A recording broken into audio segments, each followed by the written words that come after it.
میں گارمنٹس کا کام کرتا ہوں. امیر علیہ سنت سے میرا یہ سوال ہے, ہم جو زکوٰۃ نکالیں گے اپنی کوسٹ کے حساب سے نکالیں گے یا جو مارکیٹ ویلیو ہے اس کے حساب سے نکالیں گے؟ جواب عنایت فرما دے, جزاک اللہ. مارکیٹ ویلیو کے حساب سے زکوٰۃ نکالنی ہوگی. سینیٹری کے گیس آئٹم اور پمپ آئٹم اسپیئر پارٹس سے تعلق ہے تو ہمارے بہت چھوٹے چھوٹے آئٹم ہوتے ہیں, یعنی کہ جن کی کوانٹٹی کئی ہزاروں میں کئی سو میں بنتی ہے.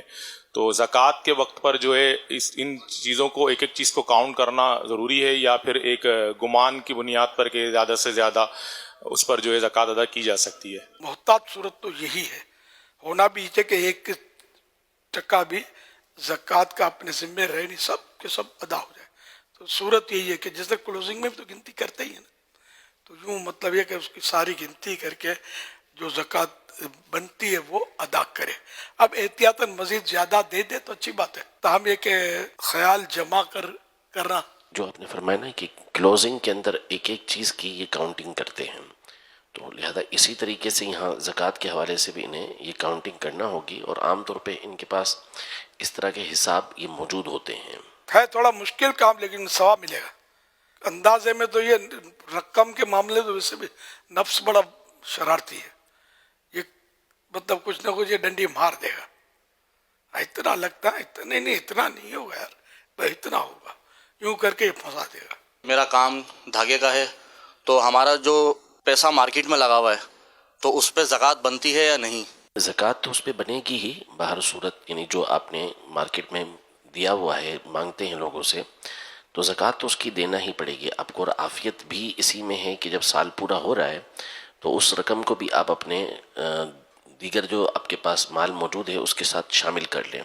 ورنہ ہوگا یہ کہ اگر یہ 2-3 سال کے بعد آپ کو رقم ملے گی تو پھر ایک ساتھ 2-3 سال کی نکالنا پڑے گی, جو مشکل ہو جاتا ہے. بہتر یہی ہے طریقہ کار, اور عافیت والا بھی یہی ہے کہ جب زکوٰۃ فرض ہوتی جائے تو اس رقم کی بھی زکوٰۃ ساتھ ساتھ نکالتے جائیں. نکالنی تو ہر صورت میں ہے. زکوٰۃ میں بخل نہیں کریں.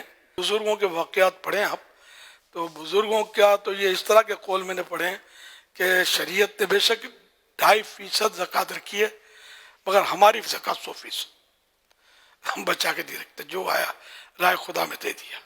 اور رائے خدا میں دینے سے بڑھتا ہے, کم نہیں ہوتا.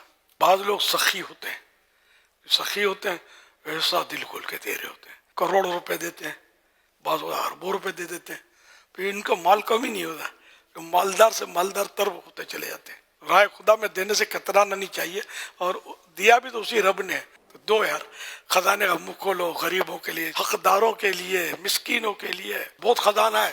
ایسے بول رہا ہوں, جن کے پاس ہے نا اربوں اربوں روپے ہیں, اگر یہ سارے مل کے زکوٰۃ حقیقت میں زکوٰۃ دیں اور زکوٰۃ ان کی حقدار تک پہنچے تو شاید ہمارے غربت ختم ہو جائے. ہماری دکان سے لوگ سامان وغیرہ لے کے جاتے ہیں تو پھر وہ پیمنٹ نہیں دے پاتے, اور بچے کہتے ہیں کہ ان پیسوں کو جو ہے وہ پھر آپ زکوٰۃ میں ڈال دیں. تو شرعی رہنمائی فرمائے. اگر کوئی کسی کو اپنے مال دیا اور وہ اب دے نہیں پا رہا, بلکہ یہاں یہ بھی نہیں کہ وہ غریب ہے امیر ہے, دے نہیں پا رہا یا دبا کے بیٹھ گیا ہے, تو چاہے وہ دبا کے بیٹھ گیا چاہے وہ دے نہیں پا رہا, واقعی غریب ہے, تب بھی وہ زکوٰۃ میں منہا نہیں ہو سکتے. اس کو زکوٰۃ میں اس کی کٹوتی ہم نہیں کر سکتے کہ یار چلو ہم نے زکوٰۃ کی نیت کر لی, یہ نہیں ہو سکتا. بلکہ زکوٰۃ میں تو حقدار کو مالک بنانا ہوتا ہے, تو یہاں یہ نہیں پایا گیا نا, وہ تو قرضہ پہلے دے دیا, وہ تو ہلاک کر چکا تھا, جو بھی ہو. تو بہرحال یہ کہ اس طرح زکوٰۃ نہیں ہوتی.